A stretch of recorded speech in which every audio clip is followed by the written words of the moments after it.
My name is Brady. I've been working with Tacheny for a while.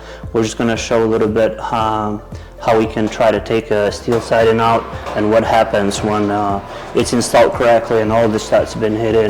So obviously we installed this today just to kind of go over a video to show them like what happens when we try to take it away.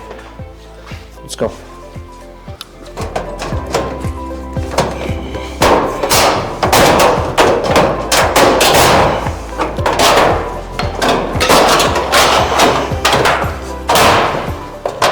Like it can get bent, scratched, all that, so you can start from top to bottom to do it correct way, but when you start to just replace one piece, usually it doesn't go very well.